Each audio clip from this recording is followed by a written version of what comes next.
Assalamualaikum warahmatullahi wabarakatuh. Kembali lagi di pembahasan soal Prioritas PPG PAI nomor 53. Ayat Al-Quran yang semua yang ada di bumi itu akan binasa dan tetap kekal dat Tuhanmu yang mempunyai kebesaran dan kemuliaan adalah kira-kira arti dari Quran surat Ar-Rahman ayat 21, 23, 22 maaf. Nih, ketentuan ini hanya ada pada ilmu Allah, tidak ada siapapun yang mengetahuinya selain Allah sendiri.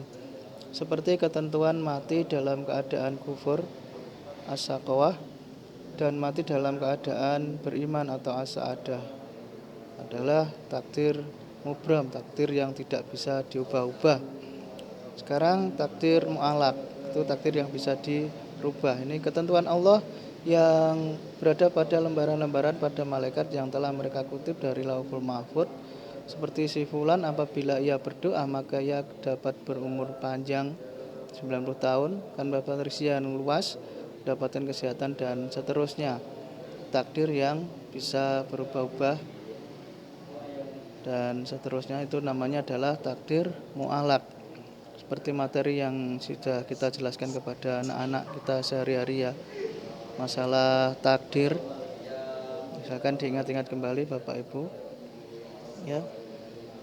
Ini ketentuan Allah atas segala sesuatu sesuai dengan pengetahuan dan kehendaknya yang azali atau tidak bermula, di mana sesuatu tersebut kemudian terjadi pada waktu yang telah ditentukan dan dikehendaki olehnya terjadi terhadap kejadiannya, adalah pengertian dari ini.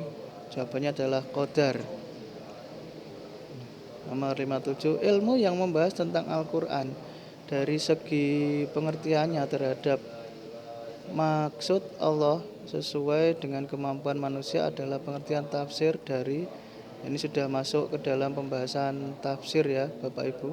Kalau tadi kodok, kodar, takdir, sekarang tafsir Ali Al-Sabuni. Nah, jadi menurut Ali Al-Sabuni itu ilmu yang membahas tentang Al-Quran dari segi pengertiannya terhadap maksud Allah sesuai dengan kemampuan manusia, itu pengertian tafsir dari Ali As-Sabuni.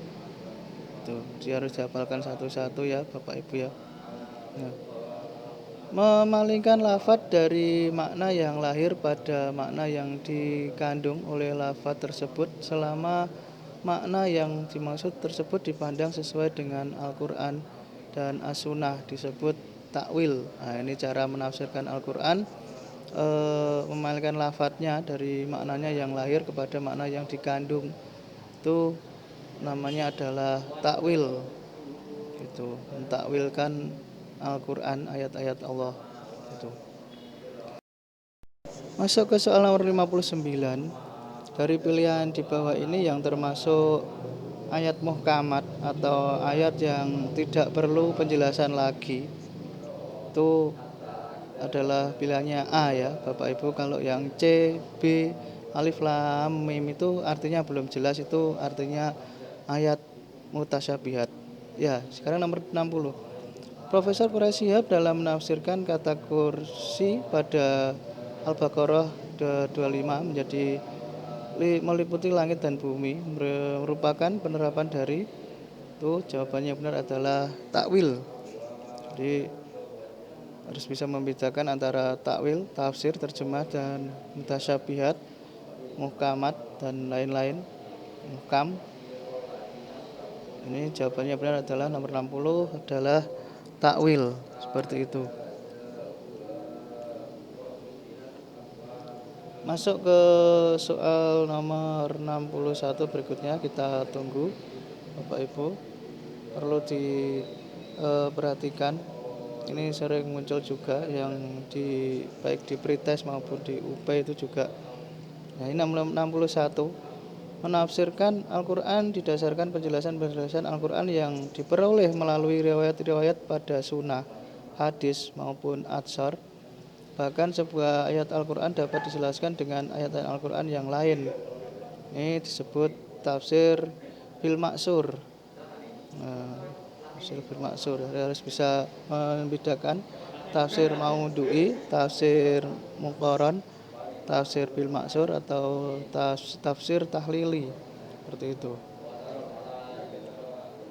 Harus banyak membaca. Ini 62 yang terakhir dari pembahasan kita kali ini. Di antara kelebihannya adalah mempunyai ruang lingkup yang luas, dapat mengapresiasi berbagai ide dan melihat dan memahami Quran secara mendalam dengan melihat dari berbagai aspek. Merupakan metode tafsir dengan pendekatan tafsir bil ra'yi. Ya, jawabannya adalah yang benar adalah itu. Ada harus bisa membedakan antara tafsir maudhu'i, tafsir al-ra'yi, bil ra'yi, kemudian tafsir muqaran dan bil maks. Demikian Bapak Ibu, 10 soal ya, mulai dari 53 sampai 62. Makasih. Assalamualaikum warahmatullahi wabarakatuh.